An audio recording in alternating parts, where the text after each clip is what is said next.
Bismillahirrahmanirrahim.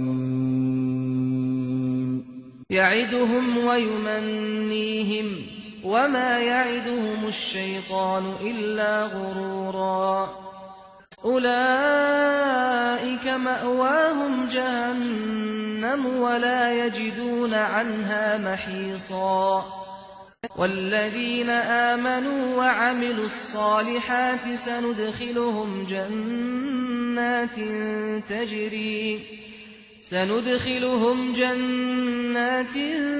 تجري من تحتها الأنهار خالدين فيها أبدا وعد الله حقا ومن أصدق من الله قيلا صدق الله العظيم.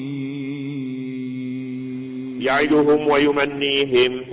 Syaitan sentiasa menjanjikan mereka dengan janji-janji yang indah. Wa yumannihim, serta memperdayakan mereka dengan angan-angan kosong. Wa ma ya'iduhumus syaitanu illa ghurura, dan apa yang dijanjikan oleh syaitan itu tidak lain melainkan tipu daya semata-mata. Ulaika ma'wahum jahannam, mereka itu yakni syaitan dan pengikut-pengikutnya tempat akhirnya ialah neraka jahannam. Wala yajiduna anha mahisa, dan mereka pula tidak akan dapat melarikan diri daripadanya. Ayat ini sekali lagi menyatakan senjata syaitan yang boleh menyesatkan manusia ialah angan-angan. Syaitan menanamkan pada manusia ini suka berangan-angan.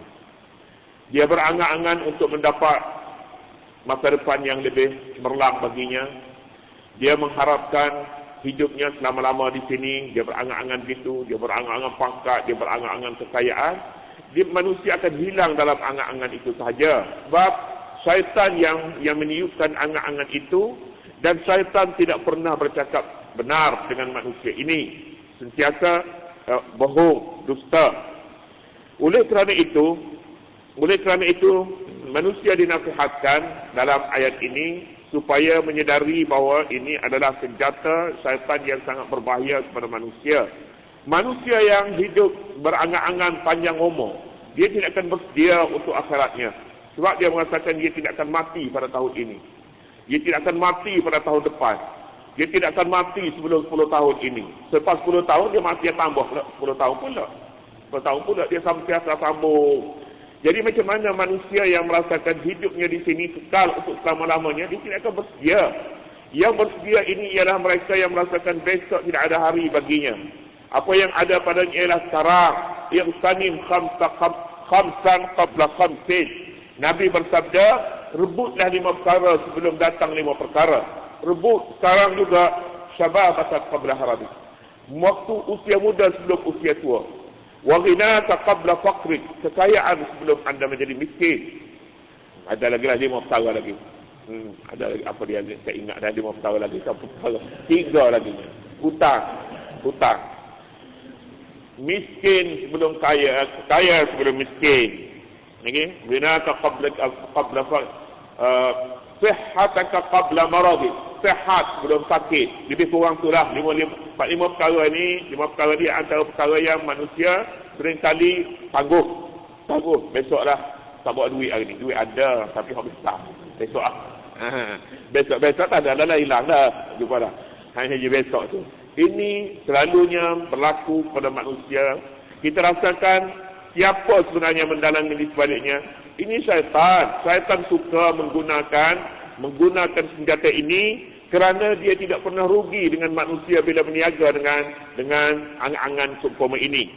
Jadi itulah sebabnya maka manusia amat diperingatkan dengan musuh ketat baginya, iaitulah syaitan. Lakum aduwwum mubin. Dia masuk mendekati manusia ini melalui jalan yang berbengkok-bengkok, jalan yang tidak betul, jalan yang sesat. Dia masuk 45 jalan dulu. Akhir sekali, bukan akhir sekali, tapi setelah manusia ini boleh menerima jalan pertama dan jalan yang kedua, dia masuk mendekati manusia menerusi pintu khurafat. Khurafat ini percaya kepada sesuatu yang tak masuk akal. Tak masuk akal, langsung percaya kepada semangat, saya ini selalunya lah dalam masyarakat kita pun, malah dalam semua masyarakat, semua masyarakat, jin, syaitan ini datang memperdayakan semua orang. Semua masyarakat ada sajalah, ada adat dan budaya khurafat umpama ini. Ayat menyatakan budaya ataupun adat resam orang Arab, mereka membelah, melukakan telinga binatang kerana mereka mempercayai perbuatan seumpama ini boleh mendatangkan keuntungan kepada mereka, boleh mendatangkan tuah kepada mereka. Jadi la yubattikun azanal an'am disebutkan dahulu.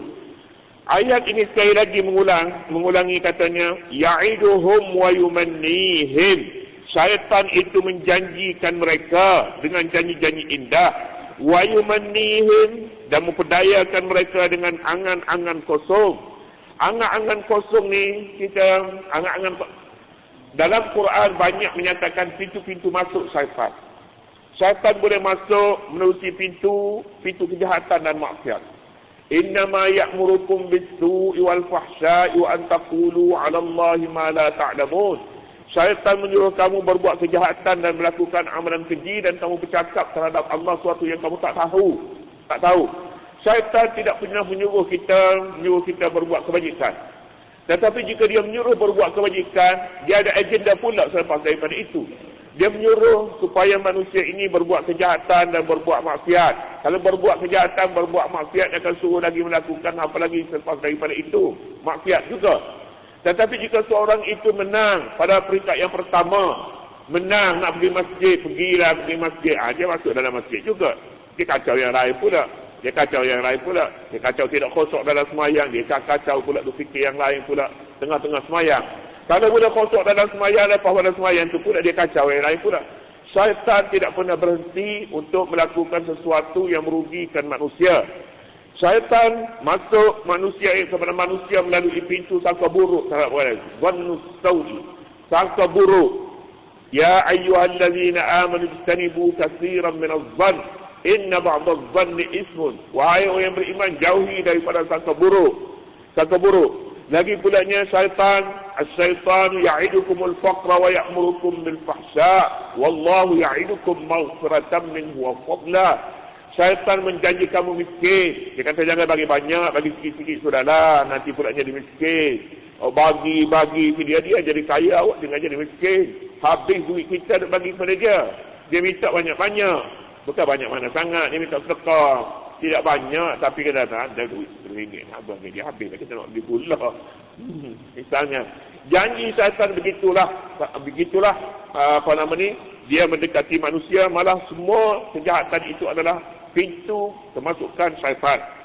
Dan janji syaitan itu semuanya dusta, tidak ada janji syaitan yang baik. Kalau dia menyuruh sesuatu yang baik, maka sebenarnya dia ada agenda lain selepas daripada itu. Katanya ulaika ma'wahum jahannam, mereka itu tempat akhirnya ialah neraka jahannam. Neraka jahannam diperingatkan di dalam ayat ini, diperingatkan akhirnya ke mana syaitan nak dibawa kita, buat manusia. Syaitan dia melakukan begitu kerana dia dendam terhadap manusia.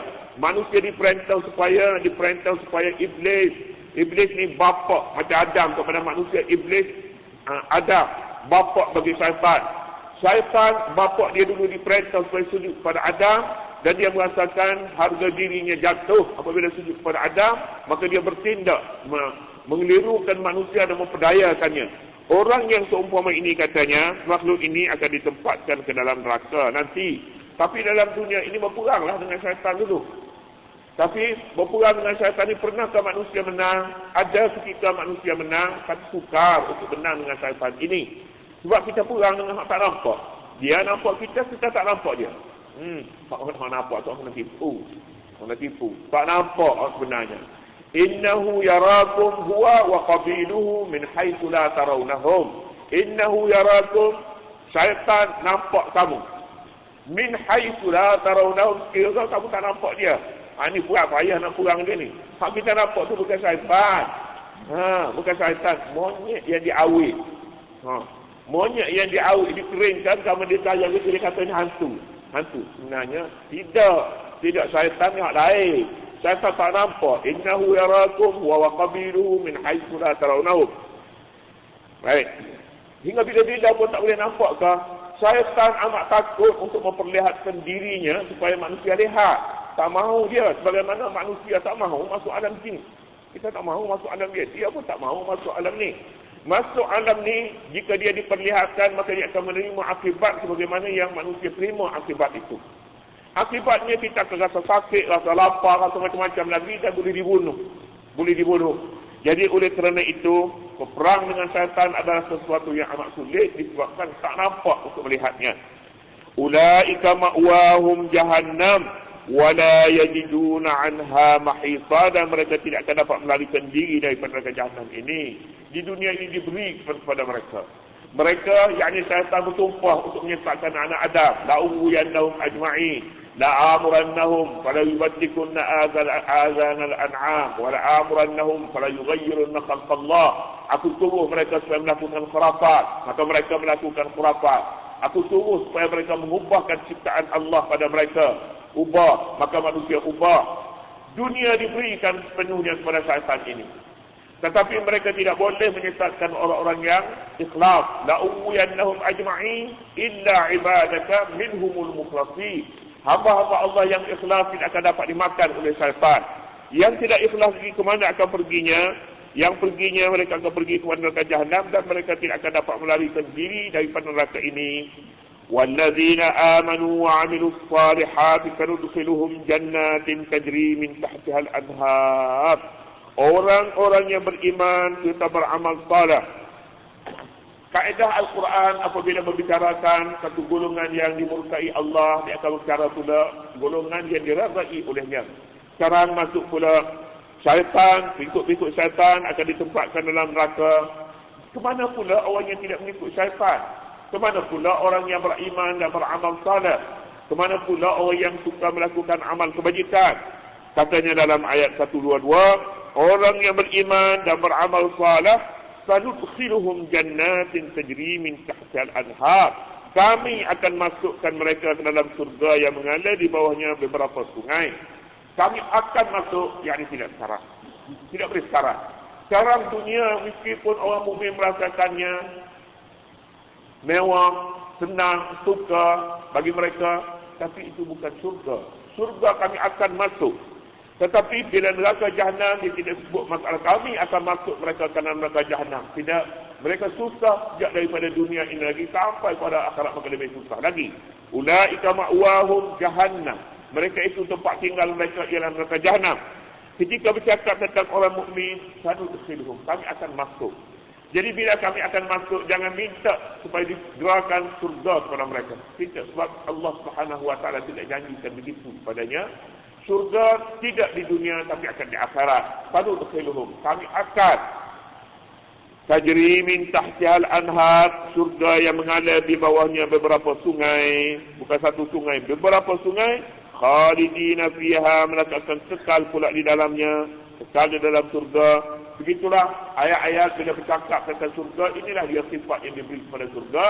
Sifat ini tidak sekali dibicarakan dalam Quran, tapi dibicaranya beberapa kali untuk menyatakan kepada kita, pertama sekali Allah Subhanahu wa taala tetap melaksanakan janji ini, dan untuk menyatakan pula bahawa surga yang dijanji Allah itu tidak dapat difikir oleh akal manusia dan tak pernah dirasa sebelum ini, sebelum daripada manusia masuk dalam surga ini. Tak pernah dirasa nikmat yang seumpama ini. Khalidina fiha wa'dallahi haqqa, janji Allah adalah benar. Janji syaitan adalah karu, tipu syaitan, tapi janji Allah adalah benar.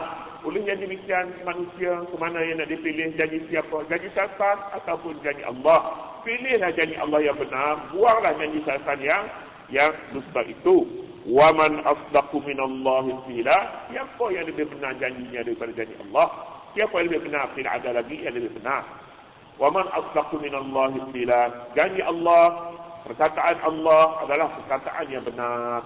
Perkataan Allah di mana boleh didapati? Didapati daripada Al-Quranul Karim.